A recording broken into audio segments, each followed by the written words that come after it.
Antes de chamar o meu convidado, eu queria que aqui embaixo você tenha um botão de inscrição, que você faça a sua inscrição, que você dê o seu joinha, compartilhe esse vídeo e acione o sininho para receber os futuros vídeos. Aquele que pra gente era a abertura, né, do Zé Bétio, que é um bordão espetacular. Quando entra pim, tum, tum, todo mundo já sabia que ia entrar o Zé Bétio. Como é que surgiu essa música do Silvinho? Como virou mais esse bordão, Zancopé? A partir de agora, a Rádio Record anuncia para o Brasil e o mundo o maior comunicador popular de todos os tempos. Com seu carisma e alto astral, aí vem ele para comandar o seu programa. Quem é? É o Zé Bétio. Por alguém. Ó, ele já tinha saído da rádio de Guarulhos e tinha ido para a Rádio Cometa, ele estava fazendo. Aí ele já tinha avançado na carreira artística dele, né, de apresentador de programa, né? Ele foi para a Rádio Cometa e fazia um programa às 10h30 da manhã, lá na Rádio Cometa. E aí ele chegou para apresentar o programa, o Atílio de Oliveira era o operador dele, porque não tinha aquele negócio de abertura que nem eu gravava com você, né? Cacá Mendes apresenta Zeca Curioso, tal, esse tipo de coisa. A gente fazia isso, né? Aí o Zé Bétio chegou para apresentar o programa e o operador era o Atílio de Oliveira. Não tinha nada para identificar o Zé Bétio. Ele soltou quem é com o Silvinho. Quem é? O Zé Bétio respondeu, é o Zé Bétio. E virou. Tudo conspira, Cacá, tudo conspira a favor, né? Virou marca registrada do Zé Bétio, todo mundo quis gravar a música, todo mundo. E aconteceu assim: o operador lá na Rádio Cometa era Atílio de Oliveira. O Zé Bétio foi abrir o microfone para o Zé Bétio a primeira vez, não é que, né? A primeira vez, olhou para a cara do Zé Bétio, não tinha o que tocar, ele meteu o Silvinho, quem é? E o Zé Bétio respondeu, é o Zé Bétio. Você lembra do Roberto Carvalho, que era assessor da diretoria, né?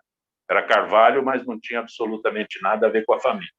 Era um assessor competente lá na Rádio Record, né? E ele ficava corujando o rádio, ele ficava ouvindo o rádio e tal. Ele já tinha indicado para o Hélio Ansaldo o Gil Gomes. Gil Gomes, que trabalhava na rádio que fechou aqui, na Rádio Marconi. O Gil Gomes trabalhava na Rádio Marconi. E aí ele já tinha indicado o Gil Gomes para o Hélio Ansaldo, que era, então, o diretor artístico. Aí as coisas mudaram, tal, né? O Edson Guerra era o diretor artístico, o Chico Paes de Barros o diretor comercial. Não tinha aquele negócio de gravar e chegar com a fita lá para a diretoria ouvir. O Roberto Carvalho chegou lá e falou, ó, eu estava agora no centro da cidade, lá num congestionamento, e estava ouvindo um apresentador lá na Rádio Cometa. Tal. Eu acho que ele seria bom aqui. Por que a gente não conversa com ele? Tudo bem, fala. Aí o Roberto Carvalho ligou na Rádio São Paulo, né? Tinha lá a moça que atendia os telefones, a secretária e tal. Aí a secretária pegou e falou assim, ó, tem um senhor que quer falar com você. Aí o Zé Bétio foi lá e tal, e o cara, eu sou o Roberto Carvalho, sou assessor da diretoria na Rádio Record, tal. A diretoria tem interesse no teu trabalho.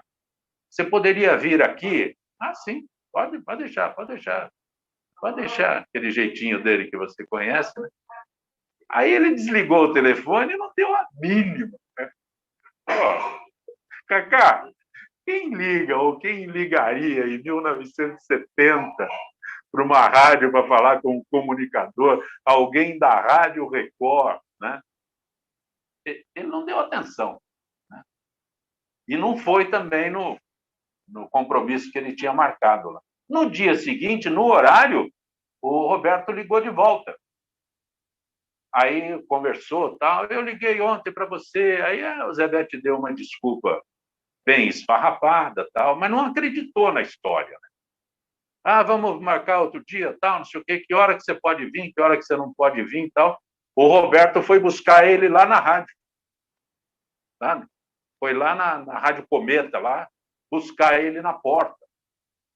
Aí é que ele acreditou, tal, que havia interesse realmente da Rádio Record. Aí fizeram um acordo lá, tal, e ele foi conversar lá na Rádio Record, lá com a diretoria, com o Chico Paes de Barros, com o Edson Guerra, com o Paulito Machado de Carvalho, e já era a diretoria nessa fase que nós conhecemos, que nós convivemos, que nós trabalhamos lá. Né? Aí já era essa outra etapa com o Paulito coordenando toda a direção.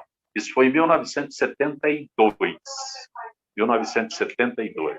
Ele foi para a Rádio Record das 17 às 18. O operador era o Mário Tadeu.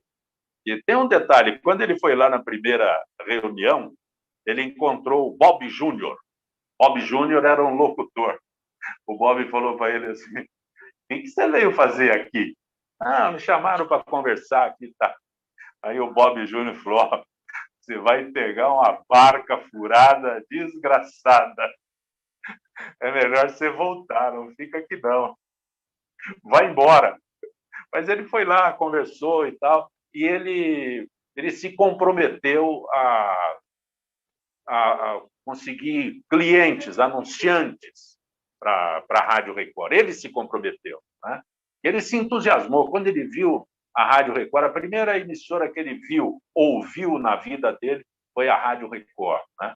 E a Rádio Record tinha lá os batutas Torres e Florencio, né? Que eram os batutas do sertão, Torres, Florencio e Rielli, os batutas do sertão, que era um negócio assim de audiência inimaginável. Ele veio para São Paulo, sabe qual foi o passeio dele? Visitar o estúdio da Rádio Record para ver Torres e Florencio. Aí voltou lá para Lins, para Promissão, a terra dele, contando que tinha visto Torres e Florencio, sabe? É um negócio assim que... Aí ele vai para a Rádio Record, quando ele viu a oportunidade, negociante que era, né? Falou, qual é o problema aqui? Aí o Chico Paes de Barros falou, nós temos que ter uma garantia de anunciantes, né? Aí ele falou, tudo bem. E era assim, a conta não fechava. A conta não fechava. Ele tinha os clientes na cabeça dele, a conta não fechava. Ele falou, eu ponho do meu bolso. Ele pôs no bolso 2 meses só. Mas tem uns negócios assim, ó. Um dos clientes, Imobiliária Continental. Ele anunciou o empreendimento da Imobiliária Continental. Na semana seguinte, no sábado, aquele loteamento tinha acabado. O Zé Béttio vendeu todos os lotes naquele período, ele anunciou no final de semana, né, e tal. E durante aquela semana, quando chegou no final de semana, o cara falou para ele, não anuncia mais que não tem terreno para anunciar. Né? Tinha o Seu Nascimento, ele foi no Depósito Nascimento, tal, depósito de material de construção, tinha o Seu Nascimento, porque ele tinha visão, né? Ele sabia, tal. Então ele ouviu esse Nascimento, seu Depósito Nascimento, tal, numa dessas emissoras que ele trabalhava lá, não sei se Rádio Cometa, se Rádio São Paulo, tal. Aí a visão dele, o cara, acho que o cara tem... Ele chegou lá, o cara nem conversou com ele. O cara simplesmente desprezou ele. A mulher do Seu Nascimento estava lá acompanhando a história, estava lá acompanhando e tal. Aí, antes que o Seu Nascimento dispensasse o Zé Béttio de vez, a mulher do Seu Nascimento falou assim, por que você não dá uma oportunidade para o rapaz? Eu já ouvi ele lá na Rádio São Paulo, na Rádio Cometa, eu acho que ele merece uma oportunidade. Aí, né, o segundo cliente, eu não lembro os valores, eu não sei os valores, até porque a moeda mudou muito, tal, mas fechava a metade do valor ali, entendeu? Esse Seu Nascimento, anunciou da mesma forma que a imobiliária Continental anunciou com o Zebetio, os preços, tal, e o Zebetio conseguia dar um destaque nas ofertas, nos preços. O que aconteceu? O Zebetio anunciou 3 dias na Rádio Record. Você lembra que a Rádio Record, eu posso falar isso, eu tinha ouvinte na Ilha do Marajó. Na Ilha de Marajó, eu tinha ouvinte na Ilha de Marajó. A Record era um fenômeno de audiência.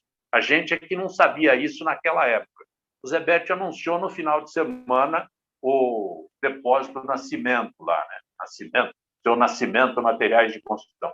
Na segunda-feira, 6 horas da manhã, tinha 3 carretas na porta do depósito Nascimento para levar material de construção para o Acre. Para o Acre. Sabe o que é isso?